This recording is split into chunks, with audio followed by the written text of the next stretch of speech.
Salut les potos. Comme vous le voyez, je n'oublie pas de nourrir les oiseaux par chez nous, à la frontière belge, franco-belge on va dire. On annonce jusque -9, -10 et même un effet de -15 avec le vent la semaine prochaine. Donc il ne faut pas oublier de nourrir les oiseaux. Ils sont importants dans notre jardin. Ils vont nous aider. J'avais lu quelque part qu'un moineau pouvait manger jusqu'à je ne sais pas combien de chenilles dans un jardin, donc c'est très important. Là-bas j'ai changé ma friture il n'y a pas longtemps. C'est de la graisse de bœuf. Donc ça aussi, ça va leur faire beaucoup de bien. Je vous propose d'aller faire un petit tour et de voir mon semi-échec dans ma nurserie. Je suis pas content du résultat. Je vais essayer de comprendre pourquoi ça ne marche pas. Et puis on va faire un petit tour du jardin comme ça, juste pour voir. Mais j'ai pas que les petits oiseaux, j'ai aussi les grands oiseaux qui viennent chez moi. Là-bas il y a une tourterelle.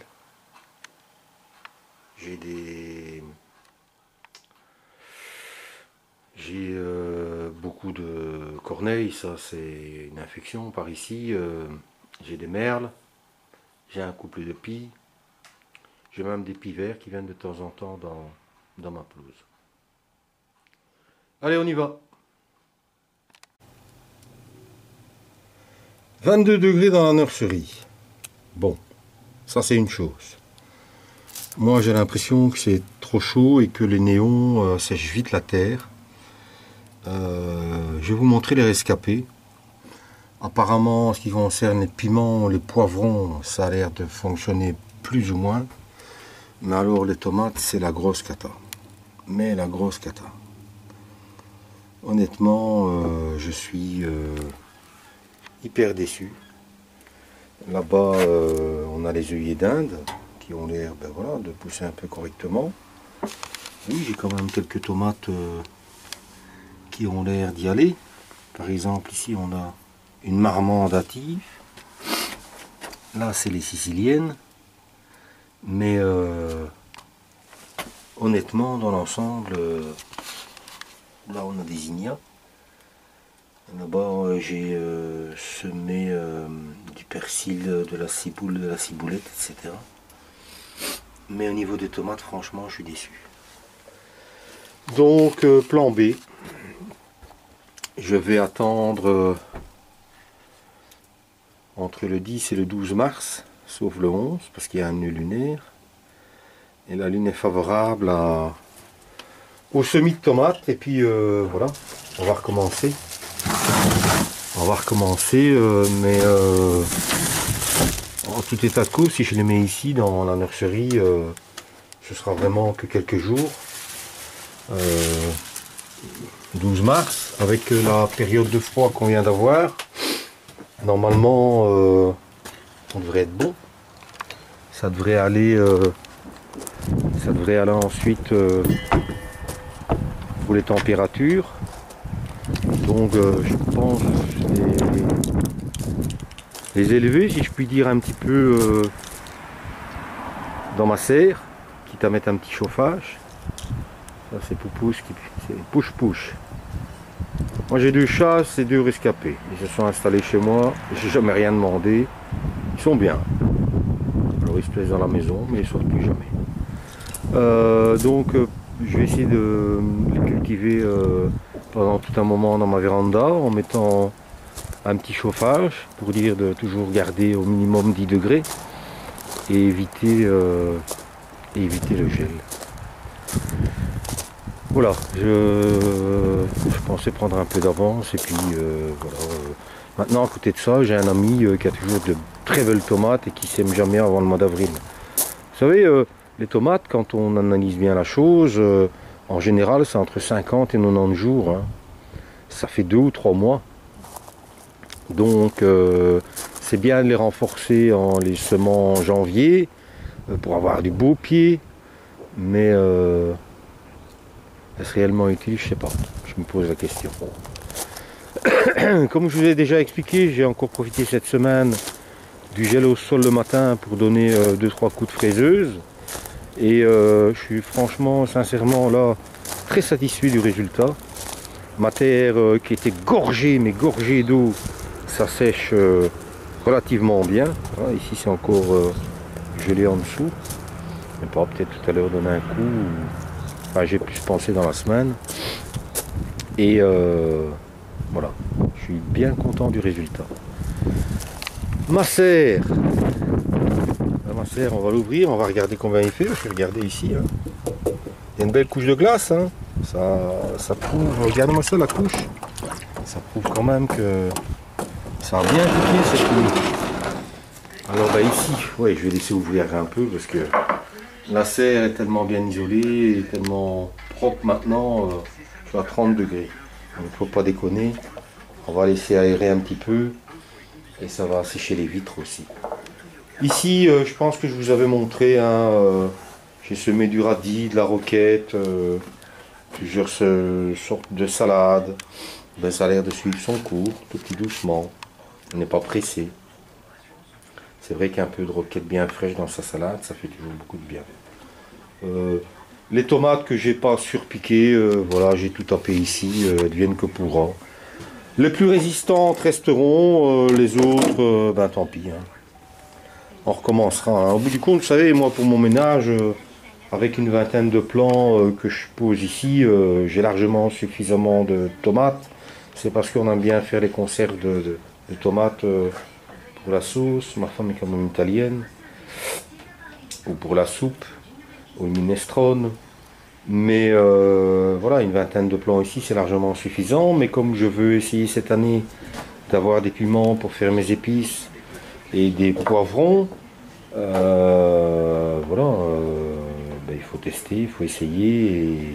Et comme je vais certainement en mettre aussi un petit peu à l'extérieur, mais par la force des choses,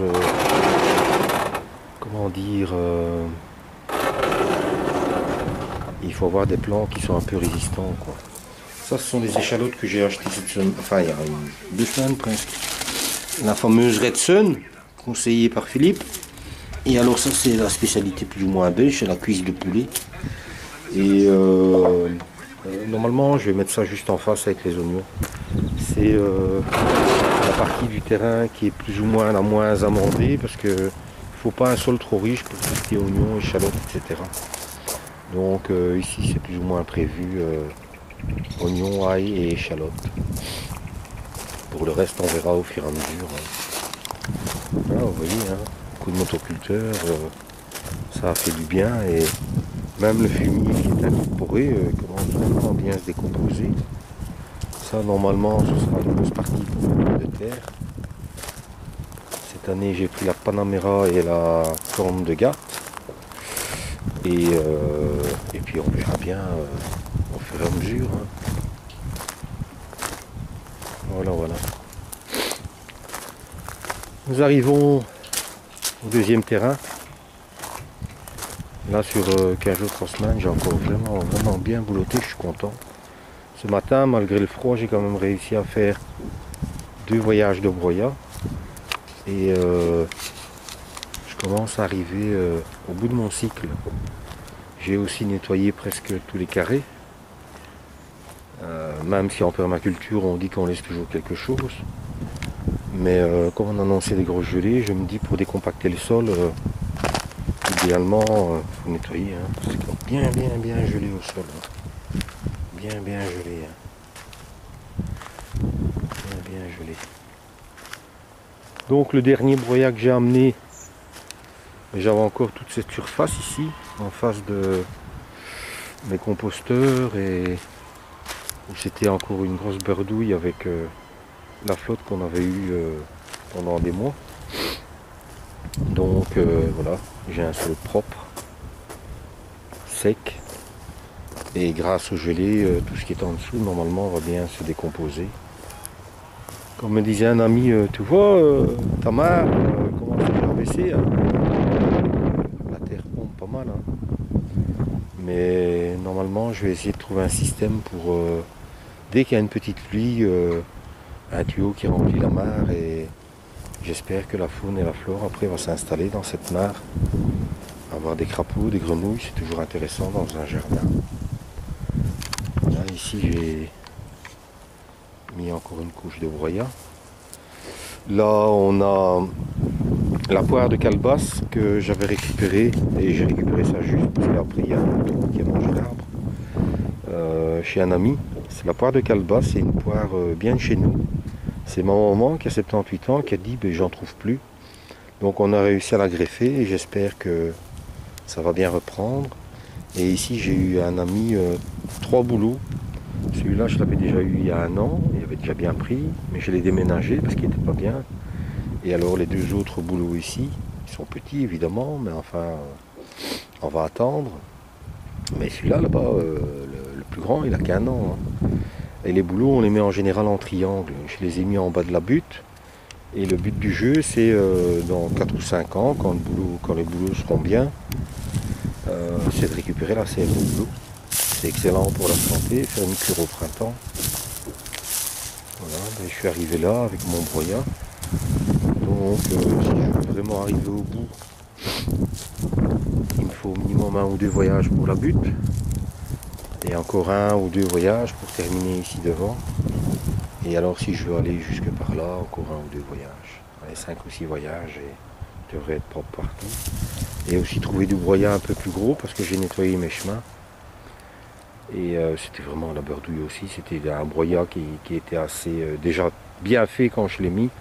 Et forcément avec la pluie. Mais ça je l'ai récupéré, je l'ai mis là-bas. Dans un de mes carrés et j'ai mis dans ma serre aussi. Ici ben, je me fais encore une petite cour au fumier comme on dit chez nous. Avec tous les légumes qu'on n'a pas consommés et puis qui ne sont plus consommables, plus les herbes, les orties, etc. Et ici dans la petite couche, je pense que je vous avais dit, j'avais commencé à repiquer les salades que j'ai trouvées un peu partout ici sur le terrain, mais j'ai bien fait parce que maintenant elles seraient mortes quasi. Plus quelques salades que j'avais achetées chez Twitter et voilà à l'intérieur il fait 20 degrés.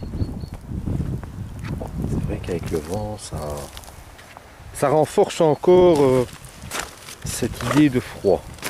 Enfin, pour aujourd'hui, j'ai bien travaillé. Et on va attendre la semaine prochaine, peut-être encore, pour faire 2 ou 3 voyages et terminer là-bas. Parce que d'ici à 1 mois, je vais avoir beaucoup d'herbe à mettre. Je vais essayer de ne plus en mettre trop ici. Hein. Je vais en mettre ici sur ma butte en permaculture. Et je vais en mettre une couche sur ma petite montagne là-bas. Après le broyat ou avant, je ne sais pas encore. Et après, normalement, le petit terrain qui est à côté, là où il y a un garage en bois, avec un ami, on va mettre toutes nos pommes de terre là. C'est plus facile pour nous. Ou presque toutes, puisque je vais en mettre quand même un peu dans mon jardin. Et alors, on aimerait bien faire aussi nos carottes de chicot aussi cette année. Et voilà. Voilà, j'en ai terminé pour ce samedi 24 février. Il est déjà 11h30 hein, presque. Je vais quand même bien travailler. Maintenant je vais mettre un peu d'ordre parce que j'ai mon petit-fils à coucher ce soir. Et puis j'ai quand même bien froid ce matin. Je vous souhaite à tous et à toutes un bon week-end. Merci à tous aussi pour vos super vidéos parce que j'apprends tous les jours. On ne sait pas suivre tout le monde et on ne sait pas répondre à tout le monde. Mais l'un dans l'autre, voilà, on apprend toujours un petit truc, une petite astuce, même un dicton, l'expérience, l'expérience, hein, c'est YouTube. On est là pour partager notre expérience, on n'est pas là pour montrer qu'on fait les plus grosses patates ou les plus grosses tomates, on est là pour expliquer que ça marche, ça marche pas. Un peu comme ma nurserie, là, j'en étais bien content, j'étais bien fier. Et puis au bout du compte, je suis relativement déçu, donc à un moment, il faut prendre une décision. Il n'est jamais trop tard, hein.